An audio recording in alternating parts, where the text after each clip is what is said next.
Cox's Bazar Burmese market থেকে কি কেনাকাটা করলাম আর কে গিয়েছিলাম সবকিছুই আমি আপনাদের সঙ্গে শেয়ার করব। যারা ফেসবুক পেজ থেকে আমার ভিডিওটা দেখে থাকেন লাইক কমেন্ট এন্ড শেয়ার দিতে একদমই ভুলবেন না। আর যারা ইউটিউব চ্যানেল থেকে আমার ভিডিওটা দেখে থাকেন একটি করে লাইক এন্ড সাবস্ক্রাইব করবেন, বেল আইকনে ক্লিক করতে কিন্তু একদমই ভুলবেন না। হ্যালো এভরিওয়ান, আসসালামু আলাইকুম। আমি সাথী আলহামদুলিল্লাহ আমি ভালো আছি। আশা করি আল্লাহর রহমতে আপনারা অনেক অনেক ভালো আছেন। প্রথমে সবার কাছে ক্ষমা চেয়ে নিচ্ছি, কথায় বা ভিডিওতে কোনো ভুল ত্রুটি হলে প্লিজ সবাই আমাকে ক্ষমা দৃষ্টিতে দেখবেন। Welcome my new another daily blog. তাহলে চলুন কথা না বাড়িয়ে আজকে ডেইলি ব্লগটা শুরু করে ফেলি। আমরা হোটেল থেকে মাগরিবের পর বের হলাম আর এখানে আমি, আমার হাজবেন্ড আর আমার ছেলে আর আমার দুই ভাই সাথে আমরা হোটেলের সামনে থেকে একটা অটো রিকশা নিয়ে নিলাম আর সবাই একসঙ্গে মজা করতে করতে সবাই একসঙ্গে যাচ্ছি। আর ওদের ভিডিওটা দেখেই তো বুঝে গেছেন যে ওরা কতটা মজা করছে আর আমিও ওদের সাথে একটু মজা নিচ্ছিলাম। আর এখানে ওদের বিয়ে, এখানে ডোল বাজাচ্ছে আর ওরা ওই তালেই নাচছে। আমরা সবাই একসঙ্গে একটু হাসাহাসি করছি আর ওদের বলছি তোদের এখানে নামিয়ে দে, ওরা একটু ডান্স কর। আর যেহেতু তোদের তাল উঠে গিয়েছে, সত্যি কথা ওদের সাথে যে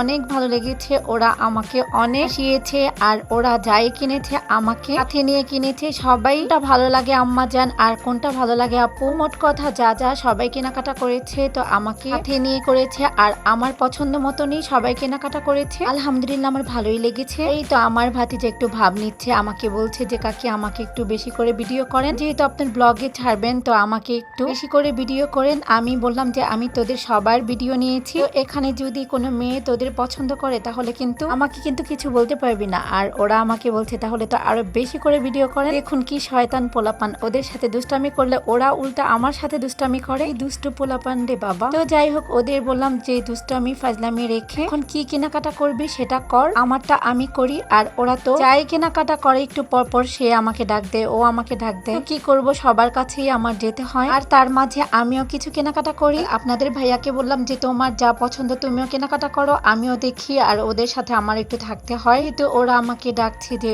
আমার পছন্দ মতো ওরা কেনাকাটা করবে। আমার নাকি সবকিছুই ভালো লাগে, আমি যা কিনি সবকিছুই নাকি ওদের অনেক ভালো লাগে। তাই এখন ওদেরটা করা শেষ, এখন আমি এই ব্যাগ কিনবো। এখান থেকে আমি চয়েস করছি। আমি ব্যাগ কিনে ফেলেছি, সেটা আমি আপনাদের পরে শেয়ার করব কি কালার ব্যাগ কিনেছি। আর এখানে এসে দেখছি আপনাদের ভাইয়া আচার, চকলেট, হাবিজাবি কেনাকাটা করছে। তো আমাকে বলছে তুমি তোমার ব্যাগ কিনেছো? তো আমি বললাম হ্যাঁ আমার ব্যাগ কেনা হয়ে গিয়েছে। তো এখন তোমার কেনাকাটা হয়েছে? তো আপনাদের ভাই আমাকে বলছে যে এই তেঁতুলের আচারটা নাকি অনেক মজা, আমি খেয়ে দেখেছি অনেক ভালো লেগেছে আর এখন আমাকে দিল একটু খেতে। তো আমি একটু ট্রাই করলাম, দেখলাম যে আসলেই সত্যি অনেক মজা। তো আমি আপনাদের ভাইয়াকে বললাম নিয়ে নাও। চকলেট, আচার সবকিছু কেনা হয়েছে, এখন এটা ব্যাগে র্যাপিং করে দিল আর আমরা বাসায় চলে আসবো। সবকিছু আমাদের কেনাকাটা হয়ে গিয়েছে। আর আজকের ব্লগটা যদি আপনাদের সবার কাছে ভালো লেগে থাকে প্লিজ কমেন্ট সেকশনে কমেন্ট করে জানাবেন। এখানে শেষ করছি, ভালো থাকবেন সবাই, আল্লাহ হাফিজ।